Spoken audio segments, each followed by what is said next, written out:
Hello everyone, welcome to back my channel. I hope everyone is having a wonderful day. Before starting the video, please go ahead and hit the subscribe button and give this video a thumbs up. General Hospital recaps and updates for Friday, June 13th. Revealed Dante Falconeri, Dominic Zamprogna, and his partner argue, while Sonny Corinthos, Maurice Bernard, and Jason Morgan, Steve Burton brainstorm. Also, Drew Kane, Cameron Matheson reconsiders, Maxie Jones, Kirsten Storms tries to make peace, and Alexis Davis, Nancy Lee Gran, negotiates with Tracy Quartermain, Jane Elliott. When Dante gets to work, he informs Harrison Chase, Josh Swick, that they must keep their conversations strictly professional. Make sure to check out our next week GH spoilers. Here, Chase doubts it's possible and mentions that he is handling his new case by himself and that Interim District Attorney Justine Turner, Knotsneen contractor, has requested that Dante stay out of it. Dante then heads off in search of answers, in Anna Devane's Finola Hughes' office. Molly Lansing Davis, Kristen Vaganos, is taken aback when she learns that Turner has taken on Natalia Ramirez's Eva LaRue case. They ponder the reasons behind this decision. Just as Molly is leaving, Dante arrives and makes his appeal to Anna. He informs his supervisor that he's been prevented from collaborating on the case with Chase. She acknowledges this but is uncertain about the reasons. The officer expresses his frustration, stating that he and Chase have issues with trust. He believes it's a personal issue and shouldn't have been mentioned. She speculates that this relates to the incident at the ball. Dante clarifies that Chase has been aware for months, and he's unsure how to place his trust in him. Anna concedes that she understands why Brooklyn Quartermain, Chase, Amanda Seton, and Chase chose to keep this from him. While she's not denying his right to feel upset, she points out that the private situation is neither straightforward nor simple. When comparing the situation to what occurred with Robert Scorpio, Tristan Rogers, and Anna, she encourages him to look ahead. She made her decision to protect her child. Robert never knew about Robin Scorpio Drake Kimberly McCullough until she was around 5 because of their dangerous lives. She reiterates, if he's unable to do so, it's essential that he maintains professionalism with his partner. Upon Dante's return to his desk, Chase confronts him, claiming he's letting his personal emotions interfere with work. Dante is firm. He won't allow that to happen. In response, Dante raises his voice, accusing Chase of keeping his wife's secret. Just then, Anna enters and intervenes to defuse the situation. At Pizzulo's restaurant, Sonny and Jason Morgan discuss how much help Willow Tate, Caitlin needs help. Acknowledging Michael Corinthos, Rory Gibson still cares for her. Sonny is unsure if they could have made it as a couple, but they know who to blame. Drew. Sonny expresses gratitude for Drew handling this situation while he was occupied with Natalia. She's becoming a real issue for me, the mobster states. He clarifies that some of the money he invested was not clean. Their financial guy messed it up. The records Natalia has might be crucial for a larger investigation that could involve the feds, and therefore be harmful to Sonny. Jason inquires about how to manage this and keep these from being exposed. His boss replies that he cannot allow Natalia to make the deal. She has been good to him, so he hesitates to let her go for good. Natalia lied to keep Christina Corinthos Davis Kate Mancy out of prison for him. He doesn't trust her, but he feels a sense of obligation to her. Desperate Drew encounters Martin Gray, Michael E. Knight, at the hospital and inquires about how they can retrieve the children for Willow. Martin has gone over the ruling, and he finds the judge's decision to be severe yet clear-cut. Drew believes there must be a way to appeal, but Martin argues that the chances of success are so slim that it would only inflict more pain on Willow. Although Drew dislikes this reality, he concedes that Martin is likely correct. Martin acknowledges that it's unusual for a judge to issue a ruling like this. While an appeal isn't possible, they could attempt to reopen discussions with Michael and persuade him to allow some form of access. Drew is confident that Michael will ensure Willow doesn't have any contact with the kids while he's present. He trusts that at his core, Michael is a decent person who will uphold his previous commitments.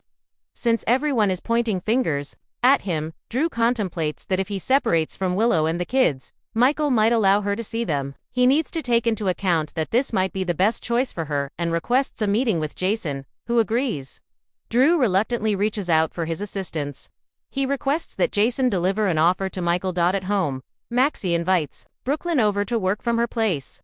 After she hangs up, Lulu Spencer Alexa Havens, Bruning arrives. They discuss Lulu's actions, and she maintains that she did nothing wrong by revealing Gio Palmieri's Giovanni Mazzaparentage. Moxie argues that she went against the wishes of a dying woman. Lulu stands her ground and shifts all the blame to Brooke Lynn. She insists that someone had to tell the truth, and Dante deserved to know it. Maxie believes Lulu should take responsibility so they can all move forward. Lulu understands that Brooke Lynn has had a hard time, but she feels it's not her fault. As Tracy Quartermaine, Jane Elliott leaves, she encounters Brooke Lynn and wishes she would focus on her job instead of seeking revenge. Brooke Lynn claims she's trying to concentrate on work. Tracy hopes Brooke Lynn is moving past her grudge against Lulu, but Brooke Lynn is not. She vents about Lulu and tells Tracy that if Lulu were anyone else, she wouldn't be so lenient. When Brooke Lynn arrives at Maxie's, she is displeased to find Lulu there, thinking it's a setup. The two women argue until Maxie tells them to be quiet. She confesses that she planned to get them together to resolve their issues. Brooke Lynn expresses that there are an excessive number of fragile items present for that situation.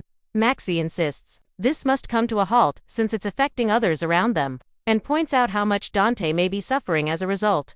What will become of Gio and Rocco Falconeri Fincar if their mothers are perpetually at odds? Maxie proposes that they demonstrate to Gio that forgiveness is possible.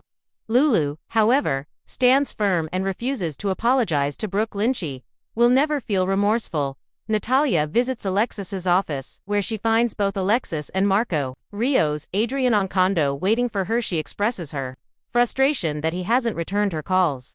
She reveals that she has taken matters into her own hands and has already struck a deal with the interim DA.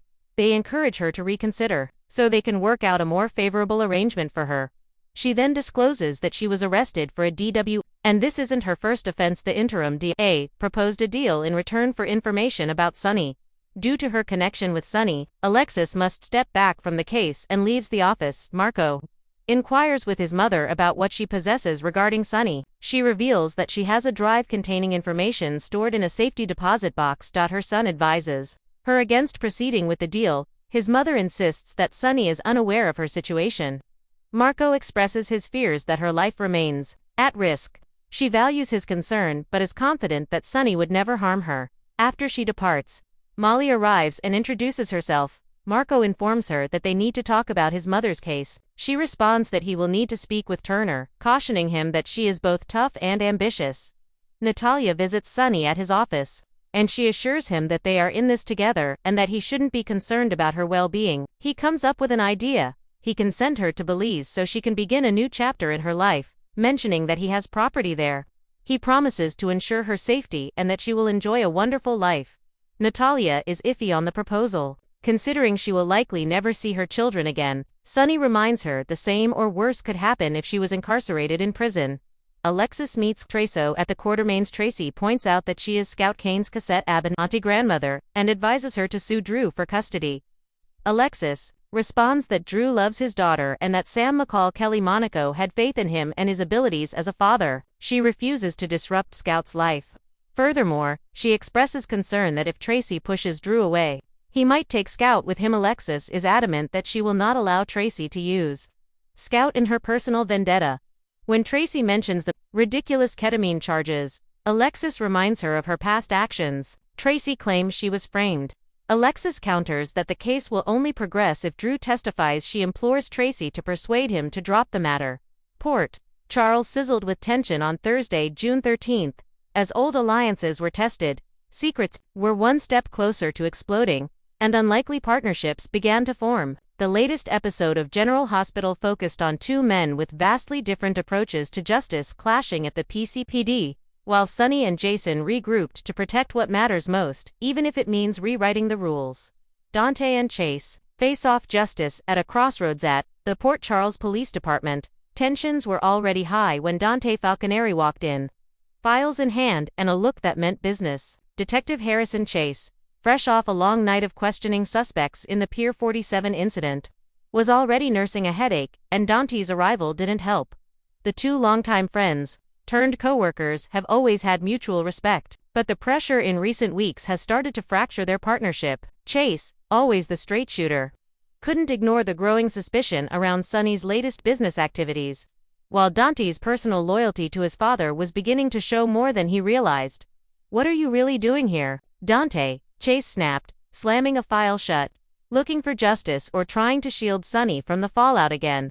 Dante bristled. "Don't start that with me. I'm here to do my job, just like you. But I'm not going to let this department railroad my father based on half-baked theories and circumstantial evidence. Their argument quickly escalated, with both men throwing accusations not just about Sonny, but about their recent cases and where their moral lines were starting to blur. Chase accused Dante of being too close to the mob drama unfolding in Port Charles, while Dante fired back that Chase was being used by the new interim DA as a pawn in a political game, just when it seemed they might come to blows. Jordan Ashford entered the bullpen. "Enough," she barked, eyes cutting through the tension like a blade.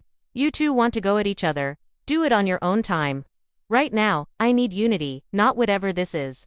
Reluctantly, Chase and Dante backed down, but the message was clear. Their partnership was fractured, and with the city teetering on the edge of another mob war, that crack in their foundation could have devastating consequences. Sonny and Jason reconnect strategic moves in the shadows. Meanwhile, at a secluded safe house on the outskirts of town, Sonny Corinthos and Jason Morgan were locked in an intense brainstorming session. The coffee mogul and the former enforcer turned fugitive had been laying low, trying to keep a step ahead of the enemies, circling their territory like vultures.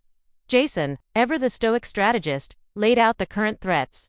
A new player tied to the remnants of the WSB was making aggressive moves in their territory. The FBI was quietly building a case that could bring down not just Sonny but anyone who had ever worked with him. Even Brick's latest intel confirmed that too many eyes were watching too closely. Sonny paced the room, his frustration evident. "They think I'm weak because of what happened at the hearing. That I'm distracted, but they don't realize when I lose control, that's when I get dangerous." Jason remained calm. "You can't act on impulse. We need to be surgical. This isn't just about defending your empire anymore. It's about protecting your family, and mine." The mention of family hung heavy in the air. With Carly still dealing with the fallout of Drew's political maneuvering, and Michael keeping his distance, Sonny felt isolated. Jason, on the other hand, was still trying to rebuild bridges with Sam and Danny while staying under the radar. But this wasn't a time for emotion, it was a time for strategy. Together, they agreed to 3 key steps. 1. Reinforce loyalty. Jason would meet with key players in Sonny's organization to reaffirm control and weed out potential traitors.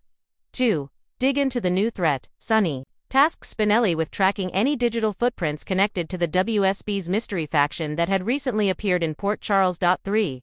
Neutralize internal risk. They needed to find out who in law enforcement was leaking information, and that led them to a surprising suspect, a detective close to both Sonny and Jason. Could it be Dante? Jason didn't say it aloud, but Sonny saw the question in his eyes. "He's my son," Sonny said quietly. "But if he's compromised, I'll handle it." Jason gave a solemn nod. "Let's hope it doesn't come to that." Elsewhere, in Port Charles, while Dante and Chase's argument and Sonny and Jason's strategy session took center stage, other developments brewed around town. Carly Corinthos met with Diane Miller to discuss the possibility of gaining leverage over Drew's political connections. Carly wasn't about to let herself be boxed out of her own life, and she had a few tricks up her sleeve, ones that might catch Drew off guard. Trina Robinson bumped into Jocelyn at Kelly's and confessed she was worried about Curtis, who'd been increasingly secretive about his connections to Selena Wu. Jocelyn encouraged her friend to stay cautious, especially with everything happening on the docks. Anna Devane received a cryptic message from an old WSB contact. "You're not safe," it read. Could this be connected to Jason and Sonny's new threat? Anna knew she couldn't ignore it any longer. The storm is coming. As the episode wrapped up, the contrast between Dante and Chase's fractured brotherhood and Sonny and Jason's renewed alliance set the tone for what's coming. Port Charles is a city teetering on the brink, not just of violence, but of betrayal, loyalty, and truth. Lines are being drawn. Friendships are being tested. And while some bonds are being repaired in secret safehouses, others are fraying in brightly lit precincts under the weight of duty, whatever comes next. No one in Port Charles is walking away unchanged. Thanks for watching this video, and please subscribe our GH News 24 YouTube channel for more update news.